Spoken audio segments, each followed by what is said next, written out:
नमस्कार दोस्तों, आइए जानते हैं सरकार ने आम लोगों और किसानों के लिए कौन सी नई योजनाएं शुरू की है और नौकरी, बैंक, राशन, गैस, बिजली, रेलवे और मौसम से जुड़ी कौन से नियम बदले हैं वो भी देखते हैं। सबसे पहली खबर झारखंड से। झारखंड में 22 भर्ती परीक्षाएं रद्द करने के फैसले पर हाईकोर्ट ने सरकार से सवाल पूछा है। अदालत ने कहा है कि अगर भर्ती कराने वालों से गलती हुई है तो सभी उम्मीदवारों को सजा देना कैसे सही है। अदालत का फैसला आने तक हजारों युवाओं की नौकरी और भर्ती का मामला अटका रह सकता है। देखते हैं अगली खबर। अमेरिका में ग्रीन कार्ड के लिए 18 सितंबर से पुराने I-485 फॉर्म को स्वीकार नहीं किया जाएगा। यानी अमेरिका में हमेशा रहने की अनुमति चाहने वाले लोगों को अब नया फॉर्म ही भरना होगा। पुराने फॉर्म भेजने पर आवेदन वापस हो सकता है और पूरी प्रक्रिया में देरी हो सकती है। पीएम आशा योजना के जरिए किसानों को कुछ फसलें सरकार के तय MSP पर बेचने की मदद मिल सकती है। बाजार में भाव गिरने पर यह योजना किसानों को बहुत कम दाम में फसल बेचने से बचा सकती है। सही खरीद होने पर किसानों को दाल और तिलहन जैसी फसलों का बेहतर दाम मिल सकता है। देखते हैं अगली खबर। BPCL ने मध्य प्रदेश के सतना में कचरे से बायोगैस बनाने की व्यवस्था शुरू की है। इससे बेकार कचरा कम होगा और उसी से काम आने वाली साफ गैस तैयार हो सकेगी। इलाके में सफाई सुधर सकती है और गैस बनाने व कचरा जुटाने के काम में रोजगार मिल सकता है। गंगा और वरुणा नदी का पानी बढ़ने से वाराणसी के कई निचले इलाकों में पानी घुस गया। नदी किनारे रहने वाले लोगों के घर, दुकान, पशु और रोजमर्रा के काम इससे प्रभावित हो रहे हैं। पानी और बढ़ा तो लोगों को सुरक्षित जगह जाना पड़ सकता है और आने जाने में परेशानी बढ़ सकती है। ऑनलाइन ठगी और डाटा चोरी रोकने के लिए नए तरीके खोजने के लिए राष्ट्रीय प्रतियोगिता शुरू की गई है। बैंक खाते, मोबाइल और लोगों की निजी जानकारी पर ऑनलाइन हमले लगातार बढ़ रहे हैं। युवाओं के बनाए अच्छे उपाय भविष्य में सरकारी विभागों और आम लोगों की ऑनलाइन सुरक्षा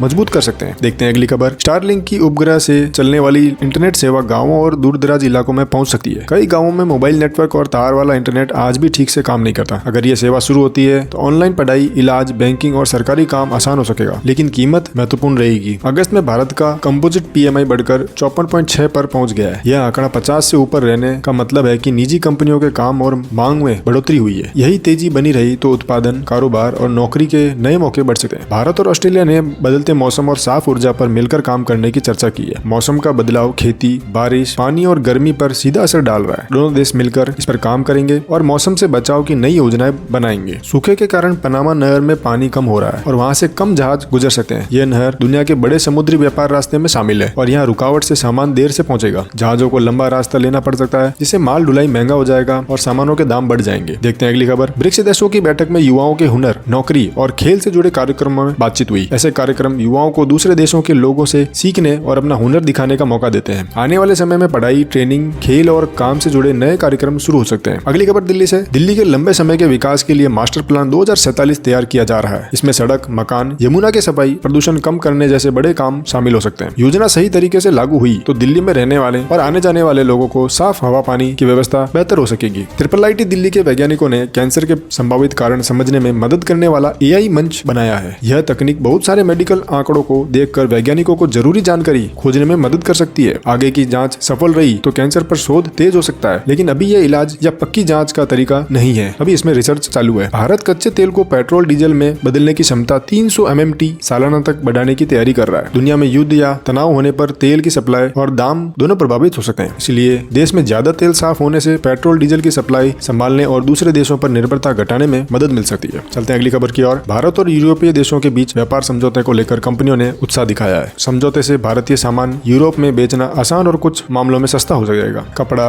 दवा, मशीन और दूसरे सामान का निर्यात बढ़ने से कारोबार और रोजगार को फायदा मिलेगा। ब्रिक्स देशों ने स्वास्थ्य, मौसम, अंतरिक्ष और नई तकनीक पर मिलकर खोज करने पर जोर दिया है। कई देश साथ काम करेंगे तो जानकारी, तकनीक और खर्च आपस में बढ़ जाएगा। भारतीय वैज्ञानिकों और छात्रों को नई खोज, ट्रेनिंग और बड़े कामों में भाग लेने का मौका मिल जाएगा इससे। चलते हैं अगली खबर की ओर। H1N1 यानी स्वाइन फ्लू के मामले बढ़ने के बाद स्वास्थ्य मंत्रालय ने तैयारी शुरू कर दी है। यह बीमारी खांसने और छींकने से फैल सकती है तथा कमजोर लोगों को ज्यादा नुकसान पहुंचा सकती है। अस्पतालों में जांच और इलाज की तैयारी बढ़ सकती है। तेज बुखार या खांसी की परेशानी होने पर डॉक्टर से संपर्क जरूर करें। भारत और जापान के युवाओं के बीच पढ़ाई और तकनीक से जुड़े कार्यक्रम बढ़ाने पर जोर दिया जा रहा है। जापान की तकनीक और भारत के युवाओं की ताकत मिलकर सीखने और काम के नए रास्ते खोल सकती है। छात्रों की ट्रेनिंग, नई तकनीक सीखने और आगे चलकर नौकरी पाने में ज्यादा आसानी हो सकेगी। देखते हैं अगली खबर। भारत और ब्राजील ने मोबाइल नेटवर्क और डिजिटल तकनीक पर मिलकर काम करने पर समझौता किया है। दोनों देश अपनी जानकारी और तकनीक साझा करके बेहतर डिजिटल सेवाएं तैयार कर सकते हैं। आगे चलकर इंटरनेट, मोबाइल सेवा, ऑनलाइन सुविधाओं में सुधार देखने को मिलेगा। चेन्नई में पानी और गंदे पानी की निकासी सुधारने के लिए $23 करोड़ का समझौता हुआ है। शहर के कई इलाकों में साफ पानी और सीवर से जुड़ी परेशानियां लंबे समय से बनी हुई है। काम पूरा होने पर ज्यादा लोगों को साफ पानी मिल सकता है और गंदा पानी जमा होने की समस्या कम हो सकती है। अगली खबर शेयर बाजार से। दुनिया में तनाव के बावजूद सेंसेक्स और निफ्टी थोड़ी बढ़त के साथ बंद हुए। शेयर बाजार की चाल से लोगों का निवेश और कई कंपनियों की कीमत जुड़ी होती है। बाजार में आगे भी उतार चढ़ाव रह सकता है, इसलिए केवल इस एक दिन की बढ़त देखकर पैसा लगाना ठीक नहीं है। सरकार ने अंतरिक्ष क्षेत्र में काम करने वाली नई भारतीय कंपनियों को मदद देने का भरोसा दिया है। यह कंपनियां उपग्रह, रॉकेट, अंतरिक्ष से जुड़ी नई तकनीक देश में तैयार कर सकती है। सरकारी मदद मिलने से अंतरिक्ष कारोबार, नई खोज और पढ़े लिखे युवाओं को रोजगार मिलने के साधन बढ़ेंगे। बिहार के मुख्यमंत्री ने केंद्रीय मंत्रियों से राज्य की आर्थिक जरूरत और विकास योजनाओं पर बातचीत की। बिहार को सड़क, उद्योग, रोजगार और दूसरी सुविधाओं के लिए केंद्र से पैसे और मदद की जरूरत रहती है। केंद्र से मंजूरी और पैसा मिलने पर राज्य की कुछ विकास योजनाओं का काम तेजी से हो सकेगा। उद्योग जगत ने कहा है कि दूसरे देशों से व्यापार समझौते भारत के निर्यात के लिए जरूरी है। ऐसे समझौते से भारतीय सामान को विदेश में बेचने के नियम आसान हो सकते हैं। अगर विदेश में बिक्री बढ़ने पर देश में उत्पादन, छोटे कारोबार और रोजगार को फायदा मिल सकता है। विशेषज्ञों ने भारत को छोटे परमाणु बिजली संयंत्रों की SMR तकनीक पर दूसरे देशों के साथ काम करने की सलाह दी है। छोटे संयंत्र कम जगह में लगातार बिजली बना सकते हैं, लेकिन इनकी सुरक्षा की पूरी जांच जरूरी है। तकनीक सफल और सुरक्षित रही तो भविष्य में साफ बिजली बढ़ सकती है और कोयले पर निर्भरता घट सकती है। अमेरिका की कई कंपनियां AI पर बहुत पैसा खर्च कर रही है और इसके लिए उनका कर्ज बढ़ रहा है। कमाई उम्मीद के अनुसार नहीं बढ़ी तो इन कंपनियों को कर्ज चुकाने में परेशानी हो सकती है। तकनीकी कंपनियों के शेयर में उतार चढ़ाव बढ़ सकता है और दुनिया के निवेशक ज्यादा सावधान रह सकते हैं। देखते हैं अगली खबर। सरकार ने भारत में मेडिकल मशीनों का डिजाइन और नई तकनीक तैयार करने पर जोर दिया है। अभी कई महंगी मेडिकल मशीनें और उपकरण दूसरे देशों से मंगानी पड़ती है। देश में उत्पादन बढ़ा तो अस्पतालों को उपकरण सस्ते मिल सकते हैं और नए रोजगार पैदा हो सकते हैं। अगली खबर सोशल मीडिया से। सुरक्षा बलों के खिलाफ सोशल मीडिया पर फैलाई जाने वाली गलत जानकारी को रोकने पर चर्चा हुई। झूठी पोस्ट और बदले हुए वीडियो लोगों में डर, गुस्सा और गलतफहमी पैदा कर सकते हैं। सरकार जांच बढ़ा सकती है और लोगों को बिना सच जाने कोई पोस्ट आगे नहीं भेजने की सलाह दी गई है। सरकार ने कहा है कि चीनी के दाम बढ़ने का मुख्य कारण एथेनॉल बनाना नहीं है, क्योंकि अब मक्के का उपयोग बढ़ गया है। एथेनॉल के लिए बहुत ज्यादा चीनी जाने की बात से लोगों और बाजार में गलतफहमी हो सकती है। मक्के से एथेनॉल बनना बढ़ा है तो चीनी की उपलब्धता और दबाव कम रह सकता है और मक्का किसानों को मांग मिल सकती है। पीयूष गोयल ने सिंगापुर की बड़ी कंपनियों से भारत में पैसा लगाने और कारोबार शुरू करने पर चर्चा की है। विदेशी कंपनियों के आने से देश में कारखाने, सेवाएं और नए काम शुरू हो सकते हैं। बातचीत आगे बढ़ी तो भारत में निवेश, कारोबार और युवाओं के नए नौकरी के मौके बढ़ सकते हैं। तो दोस्तों, ये थी अब तक की अहम खबरें बिल्कुल आसान भाषा में। अगर आप चाहते हैं कि रोज ऐसी खबर आप तक पहुंच सके तो इस चैनल को सब्सक्राइब कर लें। वीडियो अच्छा लगा हो तो इसे लाइक कर लें। कल फिर मिलते हैं इसी समय, तब तक के लिए जय हिंद।